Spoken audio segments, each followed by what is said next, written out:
सभी को नमस्कार। पाठ शीत युद्ध का दौर में महत्वपूर्ण टॉपिक पर आज चर्चा करेंगे और चर्चा का विषय रहेगा शीत युद्ध के कारण। इससे पहली वाली वीडियो हमने शीत युद्ध क्या है, इसकी उत्पत्ति कैसे हुई थी और किन महाशक्तियों के मध्य ये शीत युद्ध था उस पर चर्चा की थी। और आज हम जानेंगे कि इसकी शुरुआत कैसे हुई और कौन कौन से ऐसे कारण थे जिसके द्वारा विश्व को जो है लगभग 1945 से लेकर के 1991 तक जो है तनावपूर्ण स्थिति में विश्व को रखा। तो सबसे पहले हम चर्चा करते हैं शीत युद्ध के कारण पर। तो अमेरिका और सोवियत संघ दो विरोधी विचारधारा रखने वाली महाशक्तियां थी। अमेरिका पूंजीवाद विचारधारा की अगुवाई करता था, जबकि सोवियत संघ जो है साम्यवादी विचारधारा का प्रतिनिधित्व करते थे। और इसके बावजूद जो है दोनों देश एक गुट में, मित्र गुट में शामिल हुए। इसके कारण ये था कि जून 1941 में जर्मनी के द्वारा सोवियत संघ पर आक्रमण करके बहुत बड़े हिस्से पर कब्जा कर लिया गया था। साथ ही दिसंबर 1941 में जापान के द्वारा अमेरिका के जो पर्ल हार्बर पर लड़ाकू शिप खड़े हुए थे तो वहाँ पे एयरक्राफ्ट को नष्ट कर दिया गया था। उसके कारण अमेरिका को काफ़ी नुकसान उठाना पड़ रहा था। इन दोनों आक्रमणों के बावजूद जो है दोनों महाशक्तियाँ, उनकी विचारधारा अलग थी, लेकिन दोनों देशों पर जो घटनाएं हुई उसके बावजूद दोनों जो है मित्र राष्ट्र में शामिल होकर के ध्रुवीय राष्ट्रों के खिलाफ लड़ाई उन्होंने लड़ी। लेकिन युद्ध समाप्त होने के बाद दोनों देशों के मध्य आपसी तनाव दोबारा उभरने लगे,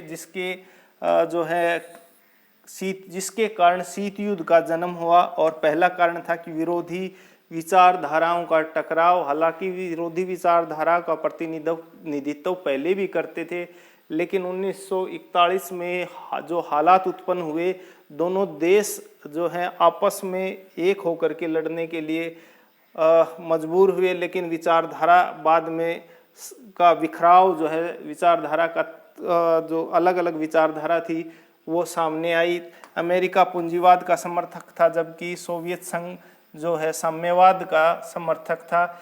सोवियत संघ ने 1917 की जो बोल्शेविक क्रांति हुई थी उसके बाद से ही सोवियत व्यवस्था स्थापित हो गई थी। सोवियत व्यवस्था का जो मूल व्यवस्था है वो पूंजीवादी व्यवस्था का विरोध करती है, यानी कि दोनों विचारधाराएं बिल्कुल विपरीत हैं। लेकिन पश्चिमी विचारधारा पूंजीवादी के अनुसार साम्यवादी सिद्धांत और व्यवहार में ही शीत युद्ध के बीज निहित थे। इनके अनुसार सोवियत संघ जो है विश्व की व्यवस्था को नष्ट करना चाहता है और साम्यवाद व्यवस्था को स्थापित करना चाहता है। इसलिए दोनों देशों के मध्य शीत युद्ध का जन्म हुआ। कहने का साधारण अर्थ ये था कि अमेरिका पूंजीवाद का समर्थन करता था, जबकि सोवियत संघ साम्यवाद का समर्थन करता था। दोनों देश एक दूसरे पर आरोप लगाते थे कि वो साम्यवादी कहते थे कि पूंजीवादी अपने नियंत्रण में विश्व को लेना चाहती है, अपनी विचारधारा आगे बढ़ाना चाहती है, जबकि पूंजीवादी मानते हैं कि जो है साम्यवादी लोगों में पहले से ही उनके व्यवहार में शीत युद्ध के बीज निहित थे, या वो पहले से ही ऐसा चाहते थे। और दूसरा महत्वपूर्ण है कि यूरोप में नेतृत्व संघर्ष, ये मेन कारण आप कोल्ड वार का या शीत युद्ध का कह सकते हैं।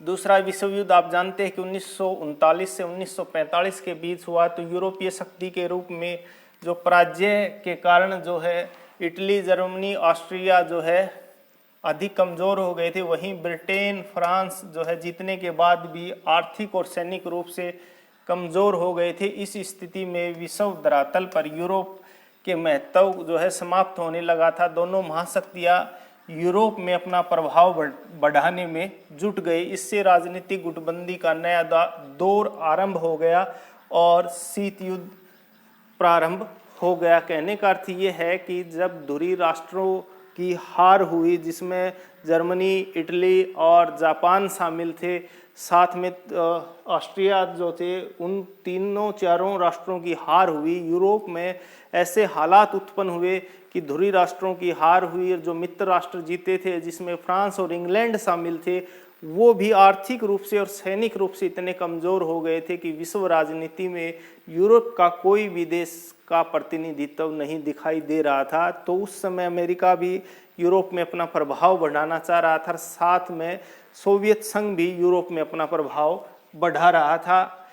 तीसरा महत्वपूर्ण है कि दोनों महाशक्तियों में हितों का जो टकराव, अमेरिका पश्चिमी महाशक्ति थी और पूंजीवाद का समर्थन करती थी, लेकिन सोवियत संघ पूर्वी महाशक्ति थी और साम्यवाद का समर्थन करती थी। अमेरिका साम्यवाद व्यवस्था को समाप्त करना चाहता था, जबकि सोवियत संघ मार्क्सवादी सिद्धांतों के अनुरूप विश्व में साम्यवादी व्यवस्था स्थापित करते थे। यानी कि दोनों विचारधाराएं, पूंजीवादी और साम्यवादी विचारधारा में गहरे मतभेद थे।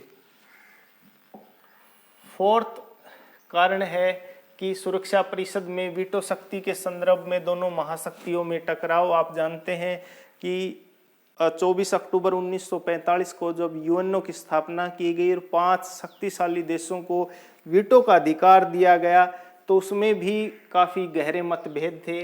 24 अक्टूबर 1945 को संयुक्त राष्ट्र संघ का गठन किया गया और यूएनओ में 5 सदस्यों को जो है स्थायी सदस्यों के रूप में शामिल किया गया, जिसमें पश्चिमी विचारधारा के एक अमेरिका, दूसरा ब्रिटेन और तीसरा फ्रांस शामिल थे। चौथा चीन को अमेरिका अंधभक्त होने का फायदा मिला, उसको भी शामिल किया गया और पांचवा सोवियत संघ को स्थायी सीट दी गई थी। हालांकि अमेरिका नहीं चाहता था कि सोवियत संघ को ये 5वीं सीट इसमें दी जाए, लेकिन सोवियत संघ ने यह इसमें इस महाशक्ति के उस समय तक जो है महाशक्ति के रूप में उभर चुका था। हालांकि अमेरिका के बावजूद, विरोध के बावजूद उनको सीट वीटो शक्ति जो है दी गई सोवियत संघ को। इस प्रकार भी दोनों के मध्य आपसी तनाव और मतभेद थे। पांचवा है दोनों महाशक्तियों का विस्तारवादी दृष्टिकोण। दूसरे विश्व युद्ध के बाद दोनों महाशक्तियों के बीच अर्थात जर्मनी और इटली जैसे विजिट राष्ट्रों में जो है आधिपत्य को लेकर के मनमुटाव हो गया था और दोनों महाशक्तियां युद्ध में हुए आर्थिक नुकसान की भरपाई के लिए विस्तारवादी दृष्टिकोण अपना रहे थे। कहने का अर्थ ये था कि दोनों महाशक्तियां जब दूसरा विश्व युद्ध समाप्त हुआ तो अपना आर्थिक भरपाई के लिए विभिन्न जो जीते गए क्षेत्रों पर जो है लगातार कब्जा कर रहे थे। सोवियत संघ ने जो है टर्की, यूनान और ईरान जैसे देशों पर अपना प्रभुत्व में लेना शुरू कर दिया, जबकि अमेरिका ने भी अपने नए उपनिवेश बनाना शुरू कर दिए। उपनिवेश का अर्थात गुलाम देश को उपनिवेश कहा जाता है। इस प्रकार हम कह सकते हैं कि दोनों देशों की विचारधारा युद्ध से हालात जो उत्पन्न हुए थे विश्व राजनीति में जो है नेतृत्व शक्ति को लेकर के शीत युद्ध का आरंभ हुआ था। और इस कारण से हम कह सकते हैं कि भाई दोनों देशों के मध्य बहुत सारे ऐसे कारण थे जिसके द्वारा शीत युद्ध का जन्म हुआ। और भी बहुत सारे कारण थे। एक अमेरिका के द्वारा जो परमाणु बम का जो रहस्य है वो जो है रहस्य रखना ही सोवियत संघ को नागवार गुजरा था, क्योंकि उनका मानना था कि हालांकि एक गुट से मिलकर के स्वयं लड़ रहे थे, वो दोनों एक मित्र की तरह युद्ध में लड़ रहे थे और परमाणु बम का रहस्य अमेरिका ने जो है सोवियत संघ से छुपाया है। तो इस कारण भी दोनों में मतभेद थे। सोवियत संघ का मानना ये भी था कि ये जो परमाणु बम है आज जापान पे गिरा है वो सोवियत संघ पर भी गिर सकता था। तो इस कारण से भी दोनों के मध्य आपसी तनाव थे। हालांकि इस तनाव का जो है विश्व की राजनीति पर लंबा प्रभाव पड़ा और बहुत सालों तक विश्व ऐसी स्थिति में रहा कि जिसमें सारा का सारा विश्व तनाव से भर गया और इसका अंत हुआ 1991 में। Thank you. जय हिंद, जय भारत।